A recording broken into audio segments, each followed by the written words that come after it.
My favorite chair is an all-mesh office chair, but I understand they're not for everyone. Don't buy before watching, because one of these 5 problems might make you punch your chair.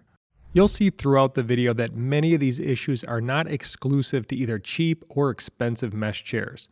And one of those issues is too loose or too tight of mesh. The makeup of mesh chairs requires a frame to hold the mesh suspended in place. So looking first at loose mesh, this becomes a real issue because it can cause you to sink down too far into the chair, and then you'll end up having hard pressure points. Our cheap seat example here is the Staples Hyken chair. And for an expensive example of the backrest, you can see the Hayworth Varies mesh is just too loose. Sinking through the mesh can also cause you to feel the frame, which makes it uncomfortable immediately. Now on the flip side, having mesh that is too tight can also be a problem. The firm experience you get on the Aeron chair is one of the main reasons it's such a polarizing chair. Personally, I prefer if a mesh chair errs on that side of being too firm rather than too loose, because at least that will keep you away from the frame. Sinking through a chair and getting no support makes the chair unusable, but a seat or back that is too firm will probably still work for most people. It might just force you to take more breaks during the day. The Hayworth Zodi is a great example of that perfect firmness in the backrest. Where the Aeron is maybe a little too firm, I find the Cosm to be that perfect balance. They give you a great suspended feeling, which is a top reason of why you'd want to buy a mesh chair. Click the link in the description to see how we rank all of the top office chairs. We just discussed how mesh chairs need that rigid frame for structural support, but that same hard frame creates my second issue. Certain mesh chairs make it almost impossible not to hit the frame. The Hayworth Vary is an example of a chair where unless I sit perfectly centered,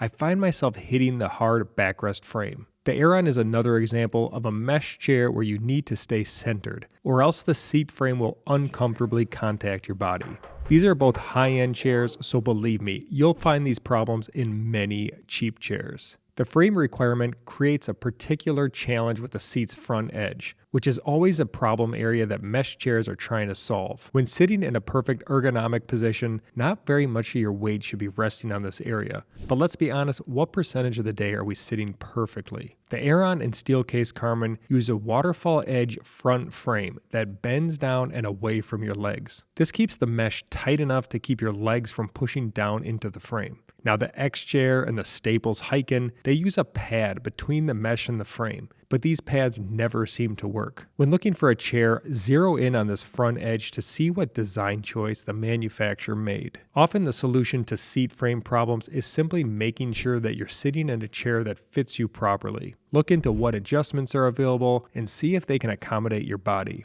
If you aren't able to test a chair in person, don't be afraid to actually measure yourself and see if you'll fit into the dimensions of the chair. This is especially important if you're outside that 80th percentile of people. Problem number 3 is actually a 2-part issue with the mesh material itself. First, mesh upholstery is typically going to be more coarse than leather or fabric. So if you wear a lot of shorts or even short sleeves, consider the fact that some kinds of mesh can be pretty abrasive to your skin. Certain mesh headrests will not feel great against your neck and possibly will catch and pull on your hair. The abrasion can also have a cheese grater effect on your soft clothing. I found this out firsthand a while back, discovering I had a layer of denim under the seat of my Aeron. Some of the more stretchy material can also pull on the fabric of soft clothing, which ends up leaving pills in the mesh. The second part of this material problem, that same coarse texture also makes these chairs incredibly difficult to clean. No matter what type of mesh material a chair has, they're all challenging to maintain. Padded mesh is where crumbs go to die. They fall through that top layer of the mesh and they get caught in the padding. It's also not easy getting something like chocolate out of a more abrasive mesh like you see here. There's just too many places for food or dirt to hide.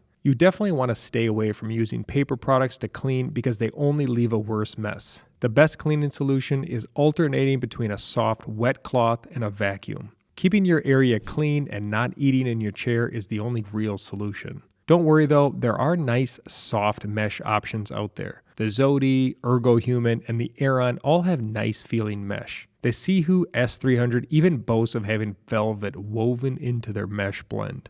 We all know we're supposed to sit with that perfect posture, right? But in reality, you're always going to have those times where you want to kick back and relax. For me, that's crossing one leg under the other. And most mesh chairs are going to really restrict those seating positions. You can see here with the Air on, it's not even possible for me to get into that cross-legged position. Even the more flexible frame Carmen still limits moving around on the seat. It's worth noting that even chairs with only a mesh back can affect the different sitting styles. Moving too far from the center can result in uncomfortable contact with that rigid frame. In contrast, chairs like the Leap featuring an upholstered seat offer a broad range of movement and flexibility in seating positions. This is why I'd always recommend a chair that's padded in the seat and backrest if you want that real cozy feeling in your chair. I'll finish the video with one more bit of bad news, but I also have some good news. The truth of it is, buying a mesh chair with top-tier comfort can come at a hefty price, especially when you're looking for a chair with both a mesh backrest and seat. In my tier list of mesh chairs, the only all-mesh chairs that made A or S tier were above the $1,000 mark. It's much easier to find a great chair with a mesh backrest but a padded seat. Some examples of this are the Colony Atlas or the Hayworth Zodi. As you saw throughout the video, most of these issues are mesh seat problems. So this combination avoids all those potential problems. You still get that coolness of mesh and that great suspended feeling. So here's some good news. I have a mesh tier list to help you see how I rank all of the most popular chairs. I also have a video giving you my best mesh chair picks at every price point. And remember, if you want BTOD's guide for all office chairs, not just the mesh ones, check out the link in the description.